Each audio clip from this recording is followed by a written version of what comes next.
ಉತ್ತರ ಪ್ರದೇಶದ ಹತ್ರಾಸ್ನಲ್ಲಿ ನಡೆದಂತಹ ಯುವತಿ ಅತ್ಯಾಚಾರ ಮತ್ತು ಕೊಲೆ ಪ್ರಕರಣವನ್ನು ಖಂಡಿಸಿ ಸುರತ್ಕಲ್ ಬ್ಲಾಕ್ ಕಾಂಗ್ರೆಸ್ ವತಿಯಿಂದ ಪ್ರತಿಭಟನೆ ನಡೆಸಲಾಯಿತು. ಪ್ರತಿಭಟನೆಯನ್ನು ಉದ್ದೇಶಿಸಿ ಮಾತನಾಡಿದ ಮಾಜಿ ಶಾಸಕ ಮೊಯ್ದೀನ್ ಬಾವ ಅವರು, ಉತ್ತರ ಪ್ರದೇಶದಲ್ಲಿ ದಲಿತ ಯುವತಿಯ ಅತ್ಯಾಚಾರ ಕೊಲೆ ಪ್ರಕರಣದಿಂದ ಬಿಜೆಪಿ ಆಡಳಿತದಲ್ಲಿ ಮಹಿಳೆಯರಿಗೆ ರಕ್ಷಣೆ ಇಲ್ಲ ಅನ್ನೋದು ತಿಳಿಯುತ್ತೆ.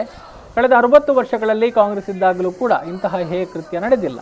ದೇಶದಲ್ಲಿ ಇಂದು ಪ್ರತಿ 12 ನಿಮಿಷಕ್ಕೊಮ್ಮೆ ಅತ್ಯಾಚಾರ ಆಗ್ತಾ ಇದೆ.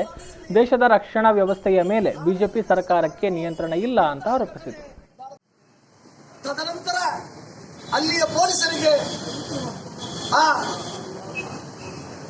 ಶವವನ್ನು ಹಸ್ತಾಂತರಿಸಿದ ನಂತರ ಪೊಲೀಸರು ಆ ಭಾಗದಲ್ಲಿ ಆ ಶವವನ್ನು ಮನೆಯವರಿಗೂ ತೋರಿಸದೆ, ಮನೆಯವರನ್ನು ಲೆಕ್ಕಿಸದೆ, ಮನೆಯವರಿಗೆ ಶವವನ್ನು ಬಿಟ್ಟುಕೊಡದೆ ರಾತ್ರಿ ಅದರ ದಹನ ಮಾಡಿರುವಂತಹದ್ದು ಕರಾಳವಾದ ಘಟನೆ ಅಂತ ಹೇಳಿ ಈ ಸಂದರ್ಭದಲ್ಲಿ ನಾನು ನಿಮ್ಮಲ್ಲಿ